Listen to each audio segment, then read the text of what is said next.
from Budapest are here in this final tonight. It's going to be very competitive.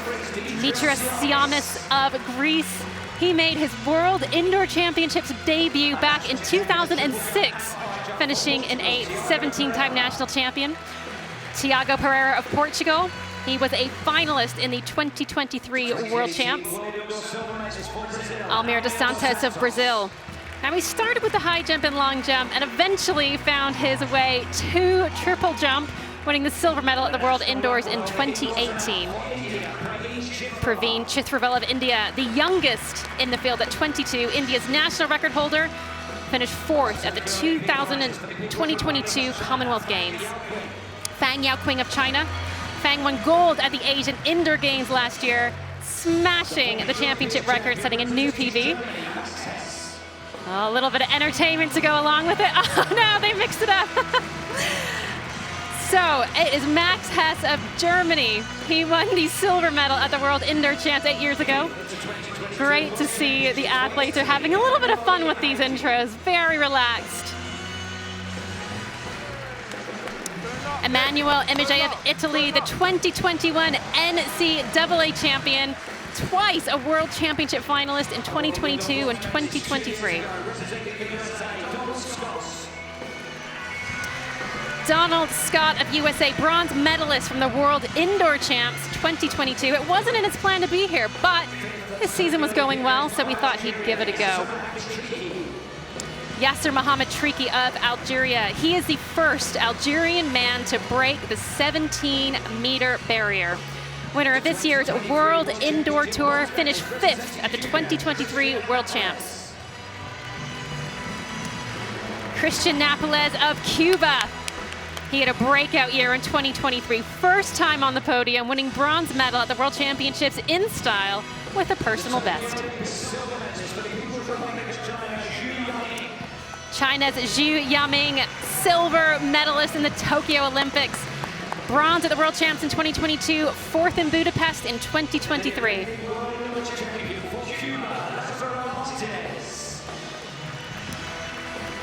Lazaro Martinez of Cuba. He is the reigning World Indoor Champion, a silver medalist from the 2023 World Champs and reigning Pan-American champion. Hughes Fabrice Zango of Burkina Faso. He is the reigning world champion, officer of the Order of the Stallion. And if that wasn't enough, in December, he was awarded his doctorate of electrical engineering. Okay, we didn't forget about you, Chris Bernard from USA. He is representing USA for the 9th time in his career, twice an Olympian. Best global finish being at 6th place at the 2017 World Champs. Emmanuel Emige, oh, he is calling for the crowd. And they are all too happy to respond. See his teammate Furlani there cheering in the audience. With his silver medal around his neck.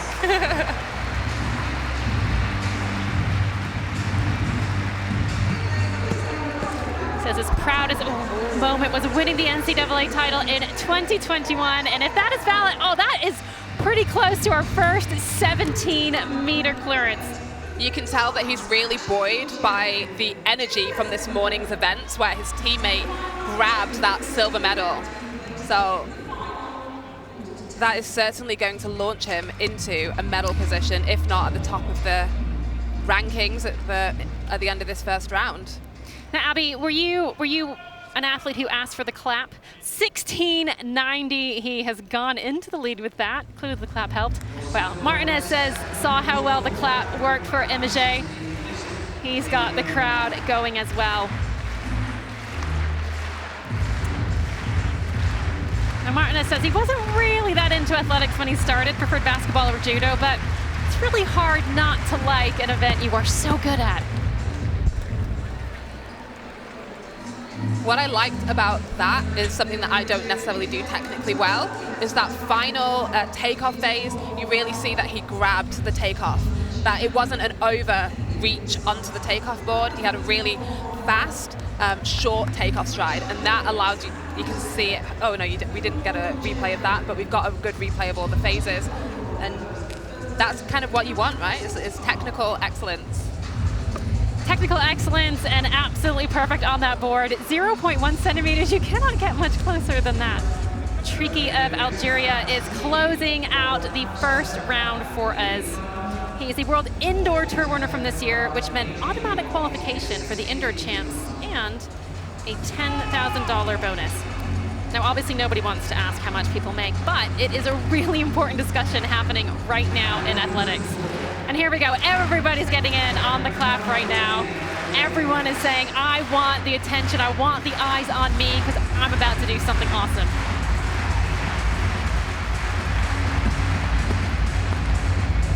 Oh! But you know what, you can hear the reaction in the crowd, and you can hear the reaction from Abby. That was awesome. The entire crowd, it wasn't even a big cheer, it was an ooh, because they could see how far that went into the pit. That might have been, that's definitely a season's best, if not a 17:35. Now that is what I talk about by I say laying down the gauntlet. That is something that everybody now has to aspire to. Now 17:35, you're right, it is very close to his personal best of 17:43. He has just catapulted himself into the lead. A nice position to be in at the start of round 2. Now, you don't want to get too excited here. His coach is talking to him very calmly. Oh, and this graphic, okay, Abby, what were you saying about you want to have even flow throughout the phases? There's a different level of focus required for training and competition, and so we're seeing that very evidently in these performances. However, they do need a slightly accelerated version because we are losing some of these athletes after the 3rd round. Only the top 8 are going to go through. Zango stepping up for his 2nd round jump. He finds himself in 2nd place after Triki's jump, but that looked bigger. And that's what we needed. We needed somebody to take the lead, to shake this field up, and he's now awoken. He's like, you are not 17:33. So we're just waiting for that score to come up, but we've already heard that he's jumped 17:33, which means Yasser still sits in the lead at 17:35. See, we can't quite see what's going on the pole vault bed. Fang is going to take his jump.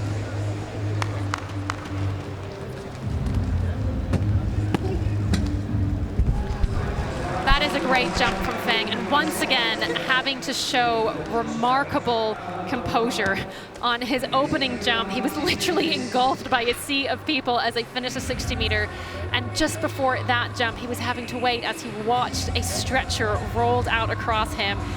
Amazing concentration from Fang. You can see that he's still not happy with the distance, however, despite the fact that it will get him into a medal position, I believe. 16:93. If we had those phases as well, I believe that 2nd phase, there's a little bit more that we can get from that. So we can get an extra 10, 20 centimeters. And I'm sure he's speaking with his coach to say, you know, how do we do this? Probably not in specifically like, how do I get those extra 10 centimeters? But his coach is going to be saying, we need to shift this, we need to shift that. Oh, if only it was that easy. Coach, find me 20 more centimeters. Go.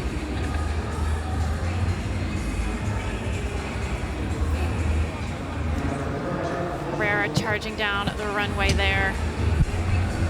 And great height on that last phase, but he's giving his hand a little bit of a shake again, indicating things just aren't clicking for him right now, and they're not clicking. How do you find a way to make it click, Abby? How do you work your way through that? It may simply be the way that he runs, but again, I feel that he's being very tentative. I think that we're going to see him unleash a little bit more. Now he has this safe 16:74. He'll be able to run, forget about the board, and you can see it kind of seems to have that mentality like, yeah, we can go now. This is a very important jump for Zhu, and he knows it. He just watched the Santos of Brazil jump ahead of him, literally, into the 8th position. He now needs a jump bigger than 16:63 to get back into that top 8 and to get those final 3 jumps. If he doesn't get 16.63 on this jump, his competition ends.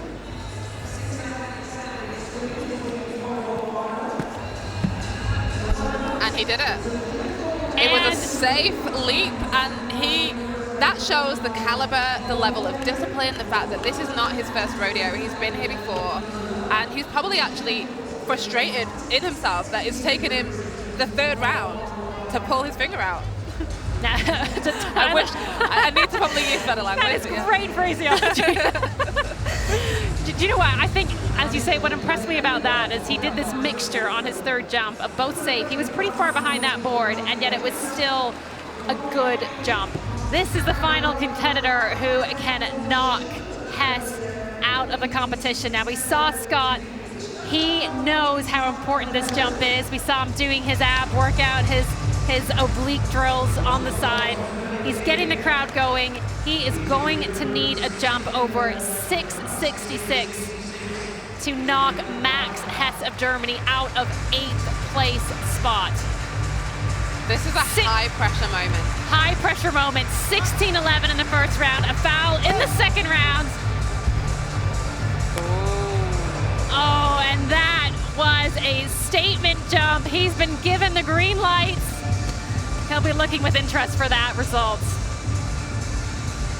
And you can see Hess, he's clenching his jaw. He's waiting for that result eagerly in anticipation. He's trying to stay hopeful, Hess, but that was a big jump from Donald Scott. 6.15, 5.11, 5.51 to equal 16.77. That's done it. That has done it, and I'm glad that they added it up for us because I was too excited to do that. Donald Scott of USA has gone into 5th place, which means Martinez of Cuba is in 8th and Max Hess of Germany is in 9th place. That's one of the benefits of being an older athlete. You know, yes, it's very exciting when you're young and getting personal bests all the time, but with age comes wisdom and consistency. Now Martinez knows he will get his final 3 jumps. Our indoor champion from last year will get the chance to carry on and see if he can defend that title. However, he is going to have to jump bigger than that if he wants to overhaul Triki of Algeria.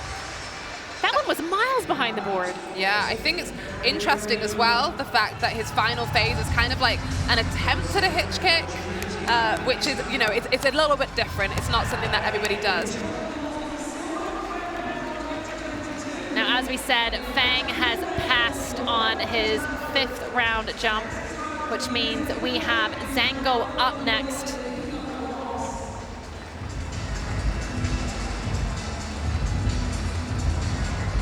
Zango has really put Burkina Faso on the map in terms of the athletics world and in terms of jumping. And he came in by far as the favorite. Triki found himself in the lead, but it looks like Zango has just come and wrestled that mark back. And I am dancing in my seat because that makes me excited. I want to see these big distances. And you see that he is happy because he was bouncing. And he's been so stoic throughout this. He was like, I am getting this gold medal. It is going to be a fight. If you want to get this, we are going to fight for this. And that is exactly what we were hoping for. We were hoping for a fight. Like you said, it's about the head-to-heads. It's not necessarily about the distances. It's about this like wrestle between these athletes at the top. 6.76, 5.24, that short middle phase, and the 5.53. So actually, his gigantic phase has been able to make it work for a 17.53 meter season's best. 17.53. He has just gone into the lead, and again, the contrast of those emotions. Triki has passed his 5th round jump. We're not quite sure why, but that is so difficult to have to sit on the bench and watch as that gold medal has just been wrestled from your hands, and there is nothing that you can do right now to respond. You need competitors to draw the best out of you, and you're right, the hug came once his campaign was finished. And so you can kind of switch it on and have those huge rivalries, and still, you know, you're traveling around the world with these people, you're seeing them all the time. You may as well be friends. Pereira has fouls, 1 valid jump, a good jump at 16.74, putting him into 6th place. And this 6th round jump, he has to go for it. Season's best of 17.02. If he can get near that season's best, he has an opportunity to get into those medals, and that looked good, and he's gotten the green light. He is going to be waiting for that distance with interest. It looked over 17 meters. It looked like he has catapulted himself into a podium position. He's excited. Look at the energy. Look at the roar. He is fired up. He knew that was a big one, and it's come up on my screen, 17.08. He has just jumped himself into bronze medal position. Now Fang has passed on his 4th and 5th round jump. He has just watched his bronze medal demoted to 4th by Pereira. This is a jump to claim it back, and I don't think it's going to be enough.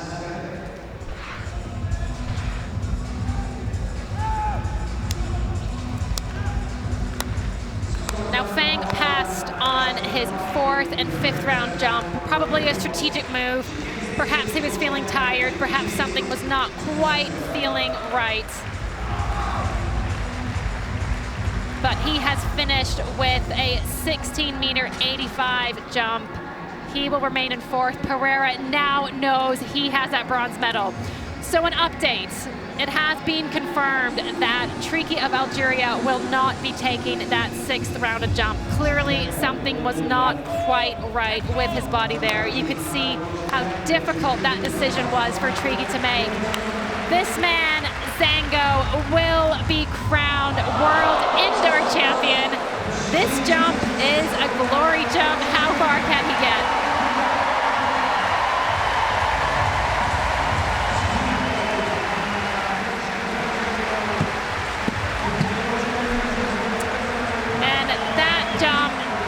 Quite work out for him, but it doesn't matter. Zango is the champion. You just get the faintest hint of a smile from him right there. What a way to come back and fight for that gold. Zango has clearly eclipsed that mark at 17.53, and he is just a history maker in every sense of the word. He was the first athlete to win an Olympic medal from Burkina Faso and the first athletics world champion. He is the first sportsman in his country to receive the highest honor, the Order of the Stallion. So Officer of the Order of the Stallion. What a great name that is. And he has done all of this while being a part-time athlete, studying for his doctorate. This is actually the first chance of his career being able to be a full-time athlete. And look at that, he is honoring his competitor Triki. He knows what a fight Triki put up, and I suggest he was a little bit worried halfway through that competition. I love that word, honoring. That's such a powerful statement of what this looks like. You know, the statement of sport, we look at high performance, yes, it is about being competitive, but you do that with honor, you do that with respect to your competitors, and you can see here that what he is doing, what they're doing together, they're all enjoying their medals together. Pereira, he looks happy, he looks like, you know, head in hand, he can't believe it, and he's thrilled with this bronze medal, and he's thrilled to be sharing the podium with these 2 other excellent, high-quality athletes. This is a big deal. Pereira is 30 years old. So to win, can you imagine winning a medal like that at what some might call a late stage in your career? But it's amazing to know that you still can carry on and improve late into your career.